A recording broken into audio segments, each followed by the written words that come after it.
On today's episode, the San Diego Padres split their 2-game series against the Arizona Diamondbacks. Darvish makes his first start of the 2023 season. Manny Machado gets ejected for weird reasons. The bullpen implodes. The defense is whatever. What is going on here? But we also got a Ha-Seong Kim walk-off home run, which is really cool and just immaculate vibes. So we got a lot to talk about on today's episode, guys. You know what you're listening to, so let's get started. You are Locked On Padres, your daily San Diego Padres podcast. Part of the Locked On Podcast Network, your team every day.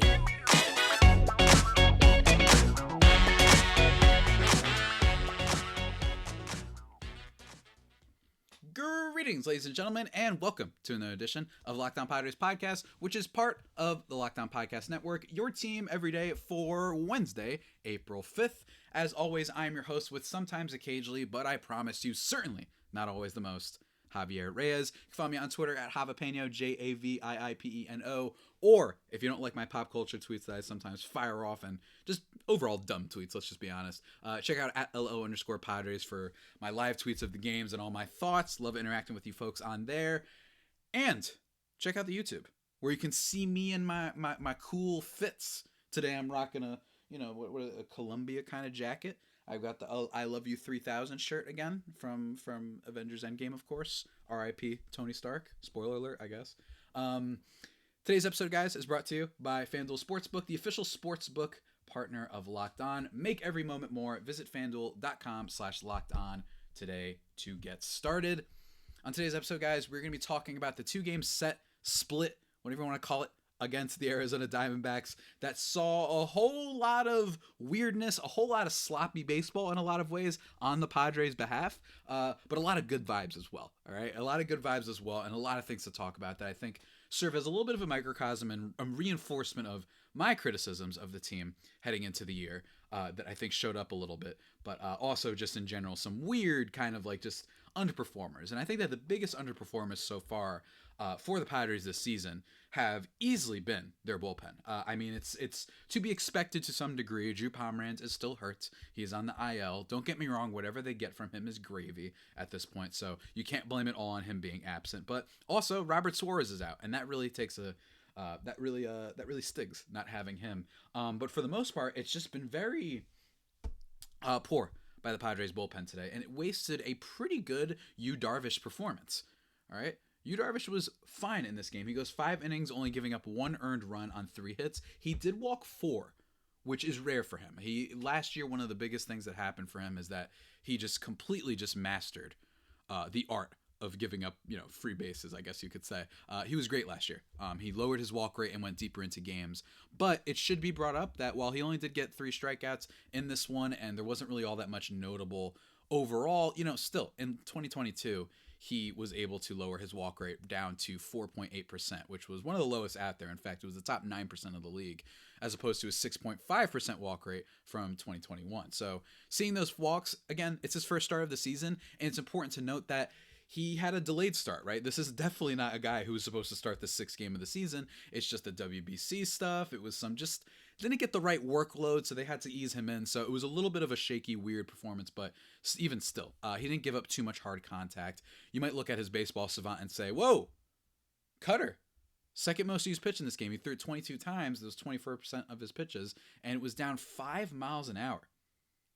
It's a little concerning for sure. The fastball was as good as ever, but it's a little bit concerning that there was a little bit of a dip in velocity. But again, because of all this ramp up and the fact that he had literally a delayed start into the season, I'm willing to chalk that up to that for sure so far. And if there's any kind of thing to make up for, is that the spin rate on basically all of his pitches were up by a whole lot, especially his cutter and his splitter that he threw a couple times. But again, you is you, and you've got to trust him. But I really do think I thought he was perfectly honest. I did talk about this, and I didn't do a series preview, but I thought he might have got a little bit lit up in this game. Not like torched, but I think what came to mind for me is, early last year in the 2021 season against the Giants, he gave up like 8 runs in 2 innings. I didn't think that was happening, but it reminded me of like maybe an early season blow up. I think I could see all the makings for it.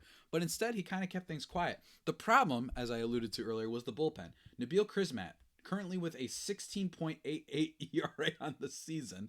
I'm pretty sure, assuming, my boy homered in fantasy. Sorry, random tangent there. Gives up 3 earned runs in this game with 2 walks over just 1 inning.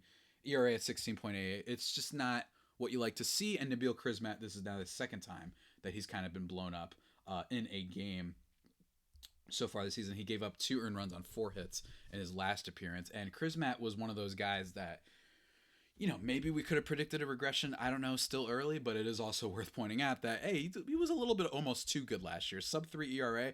Maybe I should have expected that. Maybe I should have talked a little bit and not have been so excited about him just because I like watching him. I love the social media videos and whatnot. Hopefully it's not that crazy of a deal for him and he can bounce back. But also Luis Garcia, who's definitely someone I would not have projected to fall backwards, had been good in his 2 prior previous instances. And I remember last year, and this is why I bring this up. Last year, he was excellent at looking good for 2 appearances, and then right when you need him to keep the game close, he blew up, at least in the beginning of the season. I remember there was a start against the Giants. They did really poorly. I have a tweet out there, actually. Let me see if I can find it about Luis Garcia. And, he gets lit up in this game. But a lot of that is because of some weird defensive and just an overall weird inning by the Padres in this one. Let me make sure I get it right. Was it the top of the 6th? It was the top of the 8th inning where Geraldo Perdomo gets a sacrifice, allowing Jake McCarthy to score from third. It was a bobbled sort of play by Matt Carpenter. He's unable to get the ball as it dribbles down the first base line. That was an out right there. You have a double steal that happens in this one with a sacrifice fly as well that allows Josh Rojas to score. It was really frustrating. Yeah, there was a moment when, double steal attempt, Noel through to second, and unfortunately they were stealing from third. Diamondbacks have a lot of speed. I will give them that, with Ketel Marte, with Jake McCarthy, with, for sure, top prospect Corbin Carroll. They're a speedy team on the base paths. And I think that that's the type of team that can cause a lot of chaos for a team like the Padres that have a lot of questions for me and my perspective on defense. And I think you saw some of those errors in this game for sure. There was one point early on in the game when the Diamondbacks were coming up, top of the 6th inning. It almost kept the score at 5-2, but then drops he made a really good jump on the ball and it was kind of a sliding catch, but David Dahl, who I'm not going to slander at all after what he did in game 1, but the ball goes out of his glove. So again, just a lot of weird defensive miscues for sure. And there's probably some others in this one aside from the Carpenter and David Dahl play that weren't all that great. So it was just a really messy inning by the Padres. And I think a lot of this is bullpen. I think a lot of this is defense. I would say that the one that I expect to be better is the bullpen. I still think that guys like Wilson, guys like Hader, guys like Robert Suarez, when he gets back, are going to make up for any deficiencies that may arise. But even still, it is a little bit concerning that Luis Garcia goes in there and only gets 1 out, right? And they weren't even hitting the ball all over the place, which might be a good sign. I'm going back and forth on this podcast already. Might be a good sign that they weren't like killing Luis Garcia, right? They weren't like smashing home runs and whatnot. It was just the D-backs kind of like an old school small ball blow up inning. You know what I mean? This wasn't like guy took a walk, then the next guy hit a bomb, back to New Jersey where I'm living, right? So that's not what really happened in this game, but it was still really frustrating and annoying. And I think that there was a bad omen to start off the game that we should have known from this very moment, ladies and gentlemen, that we were in for a weird game. And I think that is Manny Machado's ejection that happened at the very beginning of this one that made Nelson Cruz have to pinch hit for him. But before we talk about him, I want to really quickly just run through and talk about the homies over at, you've heard them before, man. You know these folks. You know them. Come on, you know them. FanDuel. That's right. You love FanDuel. The NBA playoffs are almost here, and now is the perfect time to download FanDuel, America's #1 sportsbook, because new customers get a no-sweat first bet up to $1,000. That's bonus bets if your first bet doesn't win. Just download the FanDuel Sportsbook app. It is super easy to learn and use. It is great, and you can bet on everything from the money lines, a points scored, threes drained, steals, whatever you're thinking. You want to be like Howard Ratner in Uncut Gems.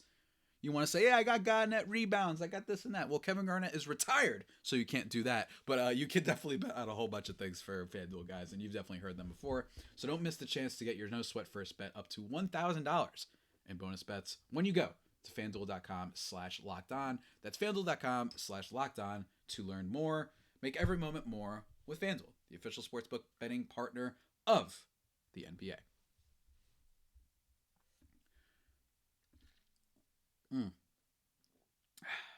Let's keep talking about this game, guys, because there's some other things to throw out there. First of all, I will say, very impressive that the Padres were able to get to Zach Gallen in this game, who was their best starter. And that's, I think, another reason why I would have said that I thought the Padres might drop this one. But 6 innings from him, he gives up 7 hits, amounting to 4 earned runs and 5 in total, with 1 walk and only 3 strikeouts.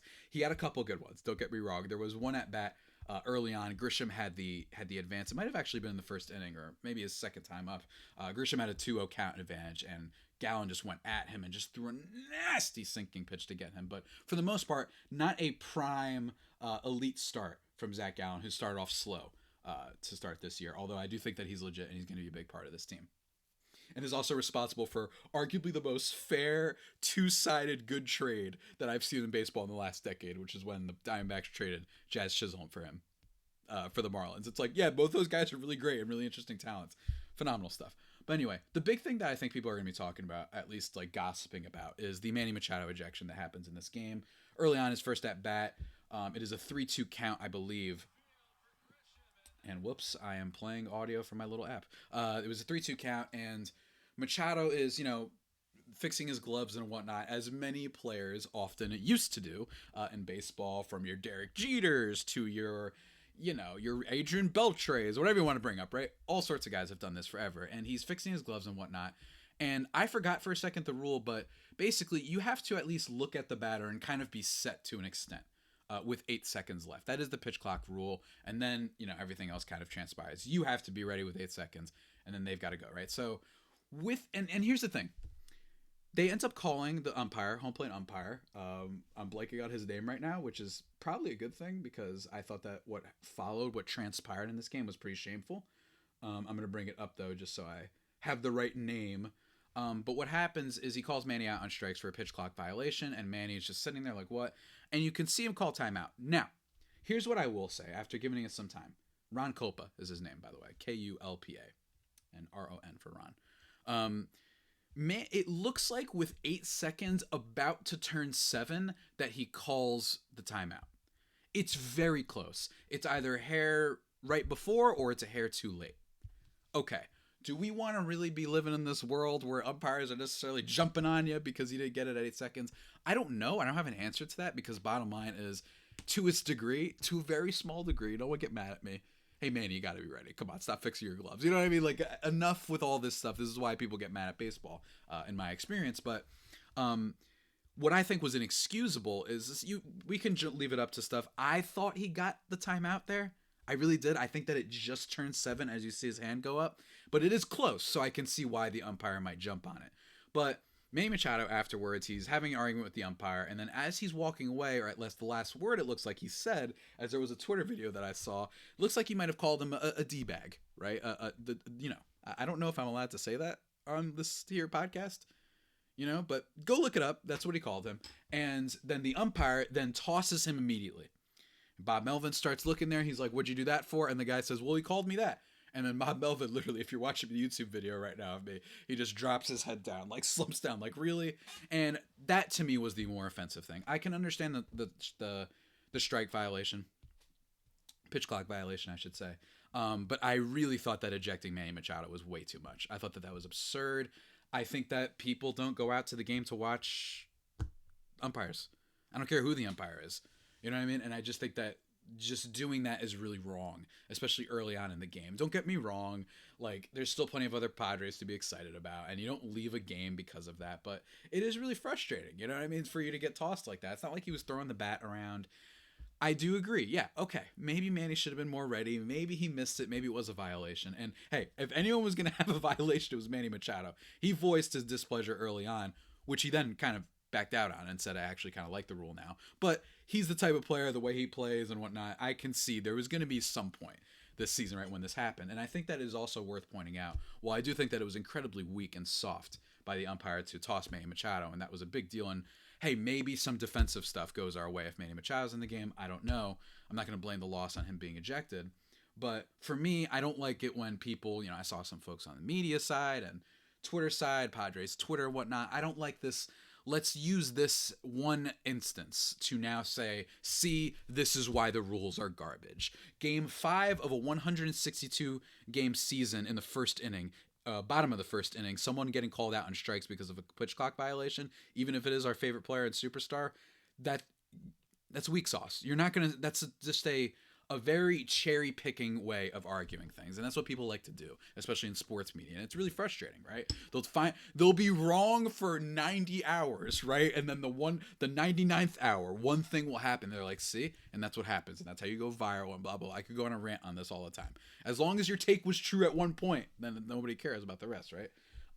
So I thought that was ridiculous. Guys, it's still really great. I've enjoyed watching the games. And don't get me wrong, there's been a couple times when I'm like, damn, I just straight up missed the last pitch. I went to check my phone and I didn't even realize. But it's okay. It's good. And I think that we've had more stolen bases. And I think that that's a good thing. Good for the Dbacks for being a team that has a lot of guys on that team that can cause chaos on the base paths. Good for them. Absolutely good for them. That's really good. There's no issues with that. For sure. So when I saw people complaining about the pitch clock and saying this is dumb, and I know a lot of people responded being like, hey, well, you know, I'm not saying that the game doesn't need to evolve, but like, can't we do it a better way? And my thing is like, that's the type of rhetoric, in my opinion, that I never really, it's not that I don't like it. I understand it. My thing is like, okay, then what do you think we should do? Because every time people are saying, yeah, I'm all for changing it, particularly in baseball, every time a change comes, they're like, oh, but not that one. You know what I mean? There's always this different way. There's always these different asterisks that people put on sports and rules and changes that are trying to be more progressive, that they're like, well, I think that you should do it that way, but not like that. You know what I mean? So look, we're trying, and they're going to tinker with it, and they're going to get it better. Maybe they'll speak to the umps and be like, all right, enough. Maybe they'll add an extra timeout for hitters or something like that. I don't know.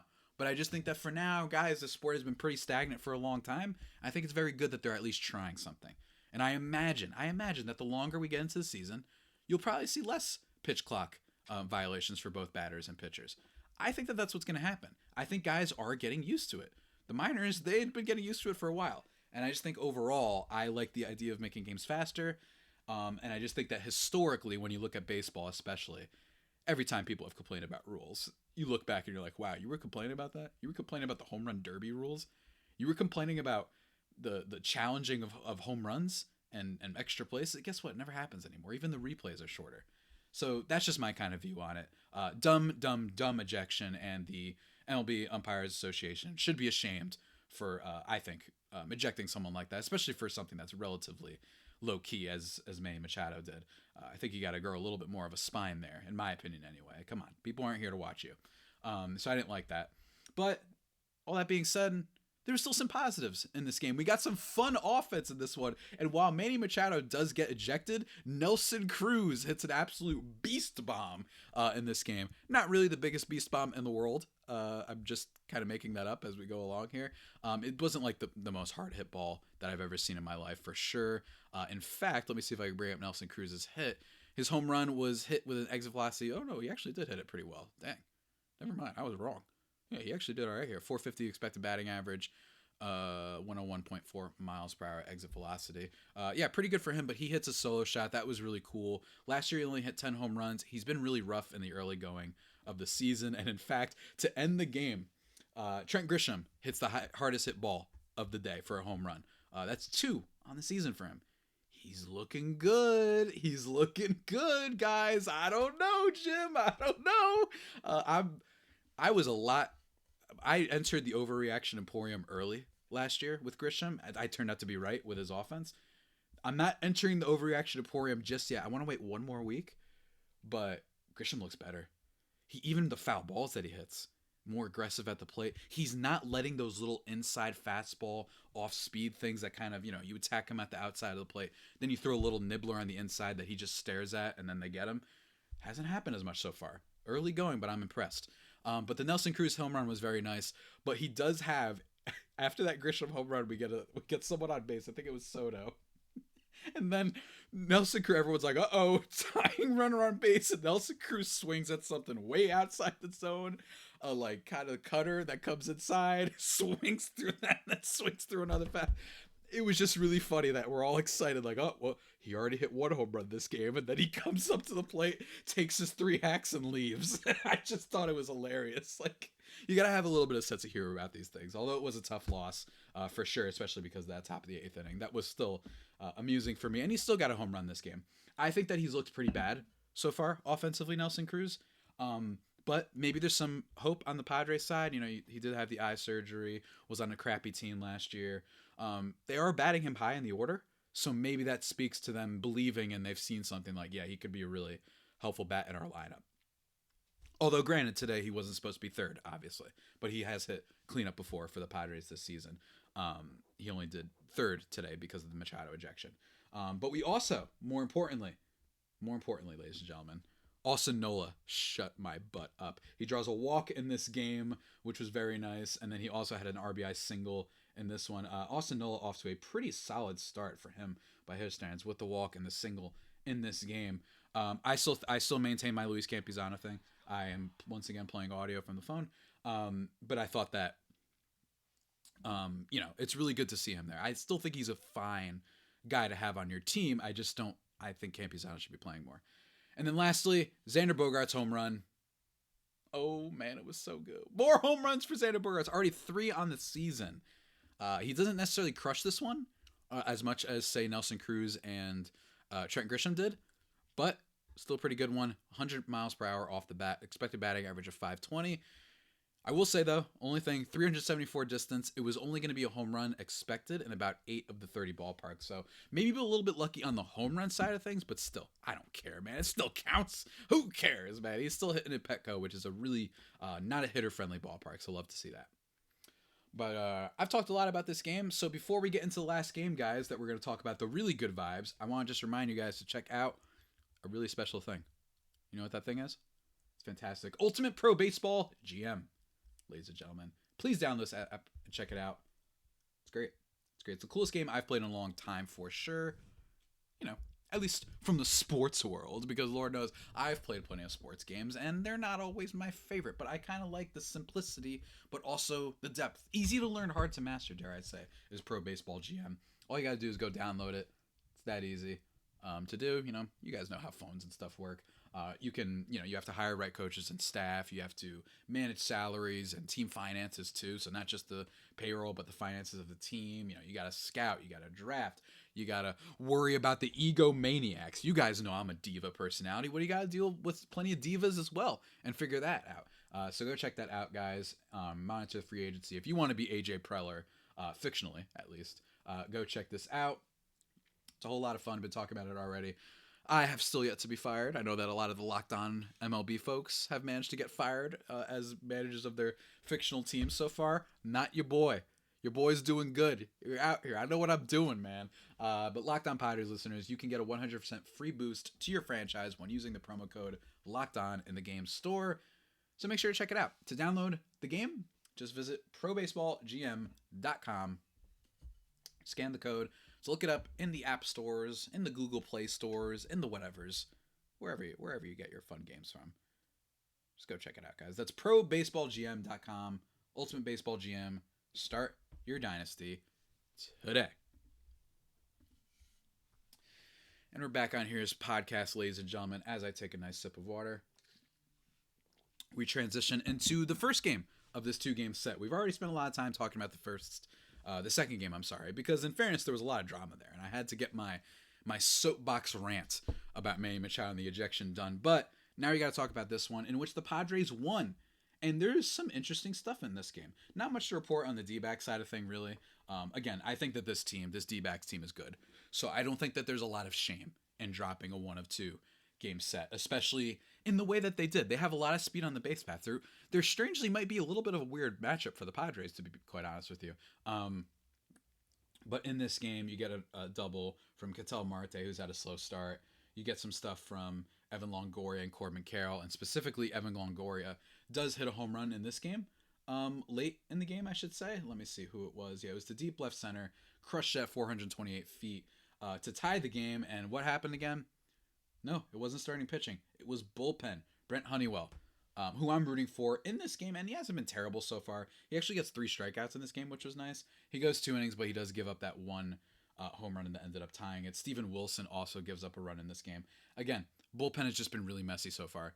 It feels like, despite the fact that the Padres' biggest question entering the season has been the back end of the rotation, and the fact that they don't have Musgrove and they didn't have Darvish until literally yesterday's game, they've been pretty okay in terms of starting pitching. That's actually hasn't really been much of a problem for them. I don't have like the updated ERA stuff among starting pitching staff, but they're certainly up there. I think basically Michael Wacha was kind of the only pitcher that really got a little bit screwed on that. And not to mention we had some ERA, some boost, inflated ERA numbers because some errors on the Padres defense overall. But I just think, it's what happens. But in this game, starting pitchers wise, Ryan Weathers makes his first appearance since the collapse, to be quite honest with you. Yeah, it wasn't great, man. It wasn't great. You remember the collapse? Yeah, I know what you're thinking. You're listening to this podcast. You're like, I don't want to. Why is Javi talking about this? I don't want to remember the collapse. What's wrong with you? Well, hey, that's what happened. The last time we saw Ryan Weathers, this guy was a dude whose ERA went from a sub-3 to, I'm pretty sure, like a 5.7 in the course of like weeks. I mean, he was just getting absolutely murdered.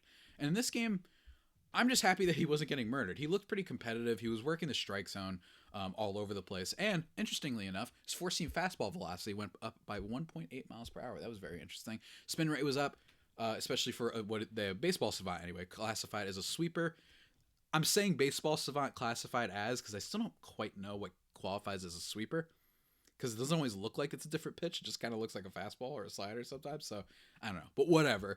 In this game, he also generates 10 whiffs. And 7 of them coming on his changeup. So that was really cool. He doesn't get a lot of strikeouts in this game, only 2, but he only did walk run. And again, just for a guy that I didn't even know was going to be honest, make a start this early on in the season, it was pretty solid. Like I liked what I saw, and he wasn't getting lit up. And he's been down in the minors for a while working on things and tinkering on things. We saw some spring training videos of some tinkering going on. And we've got the voodoo doctor.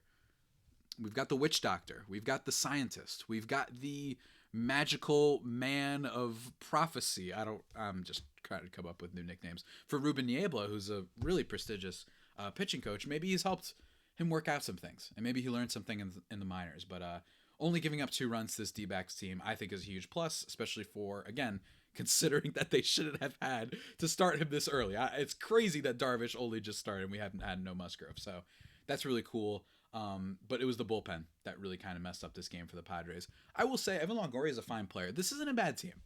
The Rockies games annoyed me because I'm like, damn, man, out of the gate and y'all getting your butts kicked by this team? Damn. Like, what's going on here? But Evan Longoria is a fine hitter. Fringe Hall of Fame candidate. I don't think he is because he was just so bad post 30. But it does not matter. You know why it doesn't matter, guys? Because we get a little bit of fun in this game. You know what that fun is? From a guy that, I'd say actually 2 guys that have been slandered. One of them lightly slandered, and that was Juan Soto. In the bottom of the first inning, hit an absolute bomb, 430 feet for his first home run of the year. Love to see that. I know some people were freaking out. Oh, his ground ball rate. It's through the roof. Oh, what are we going to do? He's cooked, ladies and gentlemen. He's cooked. I don't like it. He's swinging that stuff out of the zone.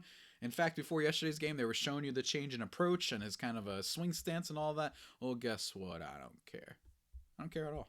Not even a little bit. Not even a little bit, ladies and gentlemen. And you shouldn't either, because he's Juan Soto. And he showed you why. He hits an absolute bomb in this game. And I think that I will say that Soto, I talked about in yesterday's episode, and someone actually reached out to me, so shouts to them.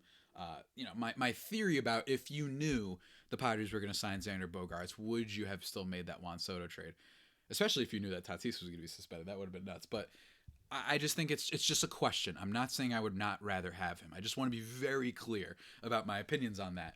But Soto gets a home run here. He also draws 2 walks, which is great. That is peak Juan Soto stuff, which is what makes him so vicious for sure at the plate. So really excited to see how he goes on. Still expected a big season out of him. Do not let 2 series freak you out. But the big thing we got to talk about is, the bottom of the ninth. Bottom of the ninth, ladies and gentlemen. Because despite giving up that game-tying home run to Evan Longoria, you got a Corbin Carroll home run in there.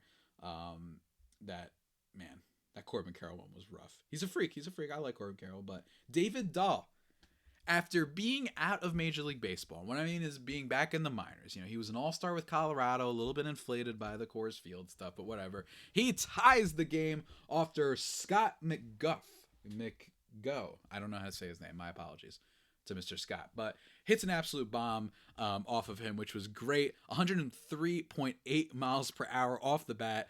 890 expected batting average. It was lit. It was awesome. And this was not no Yankee Stadium short porch home run. Absolutely kills in. He's super amped, and I love seeing that. Absolutely loved it.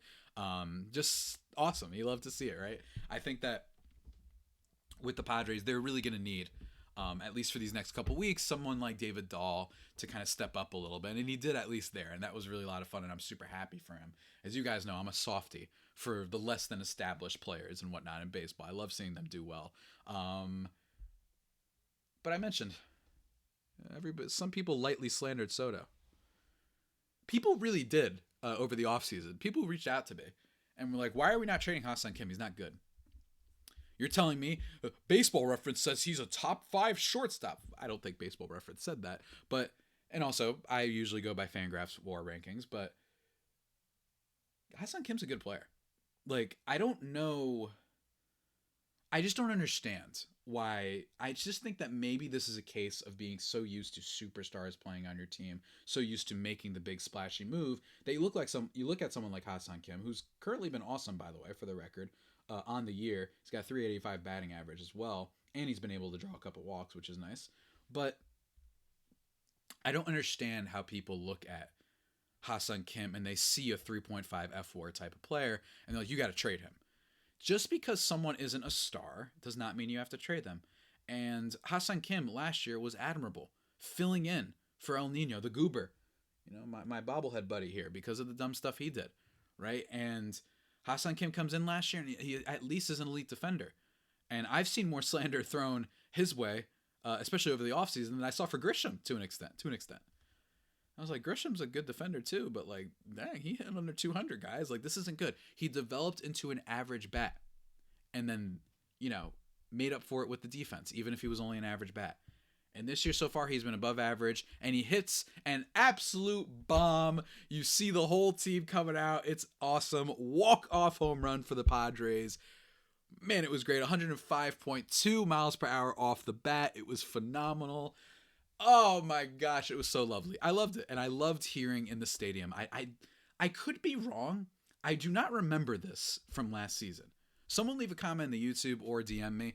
I do not remember people going, Ha-Seong Kim, Ha-Seong Kim, Ha-Seong Kim, as a chant. I do not remember that. Maybe I'm forgetting. I don't remember that, but it was awesome. I heard the Korean broadcast, international broadcast, which was great. They were just losing their minds. It was so cool to see him get a walk-off, and he was thrilled. He's got the helmet, flying through the air. You could tell he does the fist bump, not the fist bump, the fist raise. What's that called? You jump into the air like Mario. I don't know what that's called. When you hit the jump, whatever. Anyway, he does that and he walks home, and then you see Manny, because those two love each other very much. And then in the post-game interview, you see Xander and Soto and Manny just get behind him with the water Gatorade celebration. I like that it was those three kind of being the stars celebrating their guy like that. That was awesome. Just love to see it for him. And I think that this doesn't end any debate on Ha-Seong Kim whatsoever. It's just, here's a reminder, not everything has to be a star.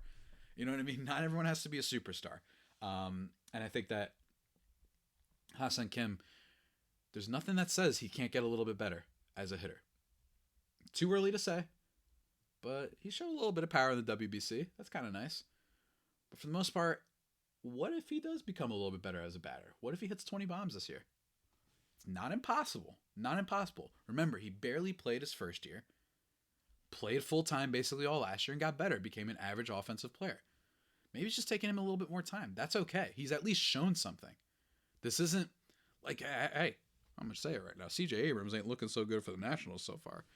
That'll probably bite me in the butt. Don't get me wrong. He's probably going to be great. But that's it. Love to see that from Ha-Seong Kim. To me, honestly, makes up for a lot of yesterday's game. Just seeing that walk-off home run was a blast. And I know some of you Padres fans were upset with them being down by a run heading into the ninth. You're like, oh my God, here we go. Don't give up on this team and their offense. Even yesterday's game with Nelson Cruz up to bat, they still had a chance. I'm worried about Cruz, though. He looked lost that last play. He just took his 3 swings. He just said, whoa. It's like cartoonish, man. I don't know what happened to him there, but that's basically it, guys, for today's episode. Thank you for listening. The Locked On Padres podcast, the only pod that may be better than the Padres themselves. Remember to subscribe to the podcast wherever you get your podcasts from. Follow me on Twitter at Javipeno, JAVIIPENO, or at LO_Padres.